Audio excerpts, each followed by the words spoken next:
Would you have more meaning in the story of the life in your day?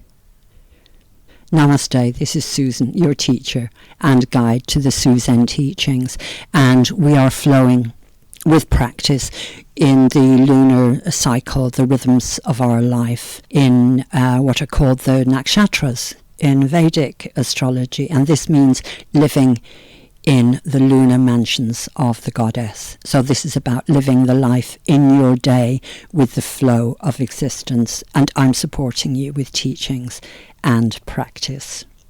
As you know, I'm encouraging you to journal. Tell yourself the story of your life in your day, and this is the way storytelling is, the ancient way that we connect with soul and we connect with the point and the purpose, bringing meaning into our life. And today I want to read something from you. This is from Sheldon Kopp, who you might know of as the author of the very well-known book, If You Meet the Buddha on the Road, Kill Him. So this is from Sheldon Kopp's book on his spiritual journey, and it's called The Hanged Man. The book is called The Hanged Man. He goes through the tarot and divination and other methods from the ancient Eastern wisdom paths to freedom. So I'm reading here, I think this is from the introduction. The myth is everyone's story. In the early history of man, and remaining still in those cultures which are primitive, dreams and myths are seen as religious realities. They constitute an unquestioned, culture-determining aspect of life. As cultures advanced, and advanced is in quotation marks, as cultures advance, the meaning and profundity of these stories and experiences are diluted by science and reason. We might say by philosophy as well, because I've heard philosophers who haven't got a clue what myths, fairy tales and the rest are about. However, science has just not done the job, and so more recently man has become aware of some loss. Explanations do not satisfy. Knowing that this or that is nothing but a myth or a dream leaves us lost and wandering, with a deep sense of alienation, lost meaning and emptiness. And so in our century, technology, once the promise of happiness, has now become the threat not only to our way of life, but perhaps to its very continuance.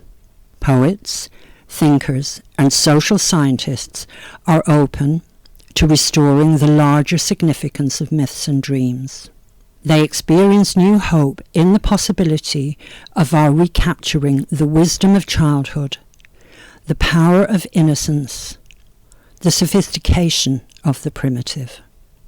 As a result, a new approach to myths and dreams has been used as a means of regaining access to lost existential truths. Symbolism and an intuitive approach to meaning reopen the possibility of contact with the transpersonal substance of being human.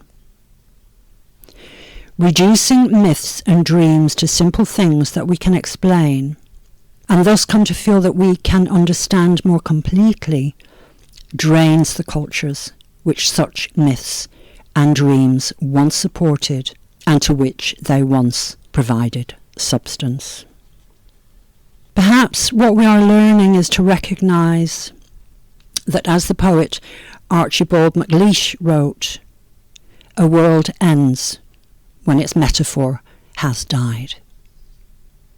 Because I'm encouraging you to journal and to look at your daily life as a life in your day, living with the rhythms and the flow of existence flowing through all of us, which we all experience in our own ways, which is what your journal is about, then we can reactivate the wisdom that we know of in yoga. When you have attained initiation and you're practicing at the level of guru principle, we call it the return to innocence.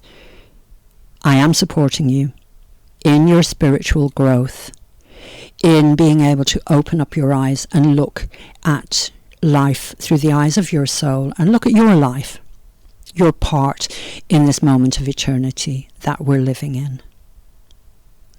So namaste. Enjoy your day. Enjoy this life which is supposed to bring you happiness. You can check the description box below. The usual links are there. And once again, namaste. This is Susan for the Suzanne Teachings, and this is for your healing. Balance is what happens when you know in your heart something is right.